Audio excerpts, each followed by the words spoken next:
Morning, welcome back to my channel কৌশুটুলিতে তোমাদের সবাইকে স্বাগত আর অনেক অনেক ভালোবাসা জানিয়ে আবার নতুন সকালে নতুন ভিডিও নিয়ে হাজির হলাম।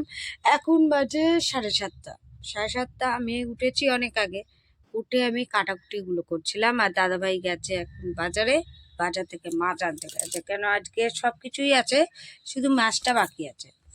তা দাদাভাই বললো তাহলে তুমি বিছনায় এনে দিচ্ছি, তুমি বসে বসে কাটো, কেন মেঝেটা এত ঠান্ডা আর ম্যাট পাতলেও খুব ঠান্ডা লাগে, কোমরে এমনিতে ব্যথা, ওই কারণে বিছনায় বসে বসে আমি কাটাকুটিগুলো করছি। দেখো আজকে কি কাটছি আর কি রান্না করবো, চলো ব্যাক ক্যামেরা করে দেখাচ্ছি। প্রথমেই লাল শাক কাটতে বসে গেছি। লাল শাক 3 আটি এনেছে, সবে মাত্র 1 আটি কেটেছি, এখনো 2 আটি বাকি আছে। এই 2 আটি কাটবো। এখানে ধনে পাতা কাটবো, এখানে কুমড়ো কেটে রেখেছি, কুমড়ো কাঁচা লঙ্কা, আর কুমড়ো ভাজা করব, লাল শাক করব, মাছ করব। আর এখানে ঝিঙে বেগুন টেগুন যা আছে থাক, এগুলো আবার অন্য সময় করব। লাল শাক কোথায় কোথায় পড়ে আছে। লাল শাক খুব ভালো লাগে আমার, লাল শাক, কলমি শাক, বেতো শাক, মেথি শাক। কিন্তু আমি উচ্ছে খাই, কিন্তু নিম পাতা আমি খেতে পারি না। চলো স্কিপটা করে দেখতে থাকো। আর দাদাভাইকে বললাম, আমার টিফিন বলছিল কি আনবো, আমি বললাম কিছু আনতে হবে না, আমি খই খেয়ে নেবো, আর ওদের জন্য পাউরুটি নিয়ে আসবে, পাউরুটি শিখে দেবো। চলো আবার পরে দেখা হচ্ছে। এখানে আমি কাতলা মাছ বসিয়ে দিয়েছি, কি এটা তুলে নেবো। এবার এখানে কুমড়োটা বসিয়েছি, এখানে তেলাপিয়া মাছ, চিংড়ি মাছ সব ভাজবো। লাল শাক হয়ে গেছে, ভাত হয়ে গেছে, আর মাছের ঝালটা বাকি আছে। দাদাভাইকে বলবো যে মাছটা ভাজতে, তারপরে আমি বাদবাকি কাজ করতে যাবো।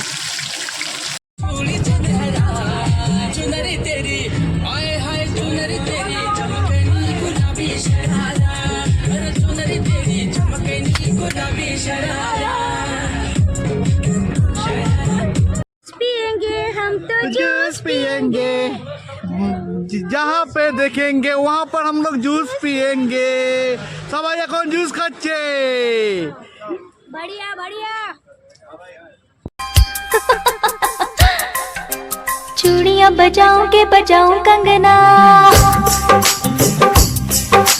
बोल तुझे कैसे मैं जगाऊं सजना, चूड़ियाँ बजाऊं। 10:10 মর্নিং ব্রেকফাস্ট হাজির। আজকে মর্নিং ব্রেকফাস্ট আছে পাউরুটি, কাটালি কলা, শসা, চা আর হচ্ছে ডিমের পোচ। এটা হচ্ছে আজকে আমাদের সকালের মর্নিং এর ব্রেকফাস্ট। তো ব্রেকফাস্ট করে যাবো হচ্ছে দিশাকে খাবার দিতে, তারপর ওখান থেকে অফিসে ঢুকে যাবো। সো তোমরাও 10টা বেজে গেছে, তোমরা আশা করছি সবারই ব্রেকফাস্ট হয়ে গেছে, এবং যারা এখনো করোনি তারা অবশ্যই তাদের ব্রেকফাস্ট করে নাও। আবার দেখা হবে পরে, আর আমাদের সঙ্গে থাকো, দেখো দিদিভাই কি রান্না করছে না করছে, কি দিচ্ছে না দিচ্ছে, সবই তোমাদের সাথে শেয়ার করবে। যে 1:35 দুপুরে খাবার নিয়ে বসে পড়লাম। আজকে লাল শাক, কুমড়ো ভাজা আর হচ্ছে মাছের ঝাল। যখন আমি রান্না করেছি তখন আমি ভিডিওটা করতে ভুলে গেছিলাম, তাই এখন তোমাদের দেখিয়ে দিচ্ছি। খাওয়া দাওয়া করে নিই, দুপুরে খাওয়াটা খেয়ে নিই, তবে দেখো ওই দেখো সব জামা কাপড়। এই যে এই জল আনতে যাবে ছেলে, অ্যাবাকাসে যাবে, তখন জলটা নিয়ে আসবে। চলো আবার পরে দেখা হচ্ছে। গুড ইভিনিং, এখন বাজে 7:05, আর ছেলে গেছে পড়তে অ্যাবাকাসে, ওখান থেকে ওর বাবার অফিসে যাবে, একসাথে আসবে। আর এদিকে নাইটের জন্য আমি প্রিপারেশন রেডি করে রেখেছি, দেখো রসুন, শুকনো লঙ্কা, বেগুন, এটা পুড়াবো। আর দাদাভাই তো বেগুন পোড়া খাবে না, দাদাভাইয়ের জন্য বেগুন ভাজা। ভেবেছিলাম মাছের ঝোলে হয়ে যাবে, কিন্তু মাছের ঝোলে হবে না, ওই জন্য অল্প মাছের ঝোল আছে, আর এমনি মাছ ভাজা আছে। তা আমি এখন আমার জন্য চা করে নিচ্ছি, আর 5টা মতো রুটি করলে হয়ে যাবে। আমার ছেলের বেগুন পোড়া দিয়ে রুটি হয়ে যাবে, আর ছেলে মাছ ভাজা খাবে, আর দাদা ভাইয়ের একটু বেগুন ভাজা দেবো, আর মাছের তরকারি আছে, হয়ে যাবে। নাহলে মাছের তরকারি বেশি থাকলে ভাতটা করতে হতো, ভাতটা আর করবো না, 5টা রুটি করে নিলে হয়ে যাবে। এখন চাটা করে নিই, করে ছেলের প্যান্ট সেলাই করবো, খাতা বানিয়ে দেবো, পড়তে যাবে।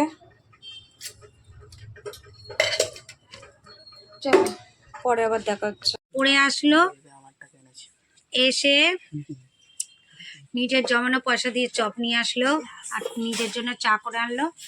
আমাকে বলছিল চা খাওয়ার জন্য, আমি তো আসার কিছুক্ষণ আগেই খেয়েছি, আমি বললাম খাবো না। তো চপ নিয়ে এসে, চপটা ঠান্ডা ছিল তা মাইক্রোওভেনে গরম করলো। ঘড়ি কাটায় 10টা বাজে। দেখো দিদিভাই নাইটে খাবার নিয়ে চলে এসেছে। দিদিভাই নাইটে করেছে রুটি, মাছ ভাজা আর হচ্ছে বেগুন ভর্তা। আর দিদিভাইয়ের জন্য রুটি আর বেগুন ভর্তা, আর আমার জন্য ভাত, মাছ ভাজা, মাছের ঝোল ছিল সেটা, আর বেগুন ভাজা। এটা হচ্ছে আজকে আমাদের নাইটের মেনু। সো আমার বহু ঠান্ডা লেগে গেছে, আমি বেশি কথা বলতে পারছি না। আর দিদিভাই বসে আছে, দিদিভাইয়ের কোমরের ব্যথাটা খুব বেড়েছে। তো কালকে আমাদের একটু কোথায় যেন সোনারপুর যাওয়ার কথা না, সোনারপুর যাওয়ার কথা। এখন জানি না কি হবে, দিদিভাইয়ের শরীর কেমন থাকে না থাকে সেটা হচ্ছে সময় বলবে। সো আজকে আর বেশি বকবক করছি না, কারণ বেশি কথা বলতে পারছি না, মাথা ব্যথা পুরো ধরে যাচ্ছে ঠান্ডায়। আবার দেখা হবে কালকে নতুন সকালে, নতুন কোনো ব্লগ নেই। ততক্ষণ ভালো থাকো, সুস্থ থাকো, ভালো খাও। তাহলে আসি, tata, good night. Good night.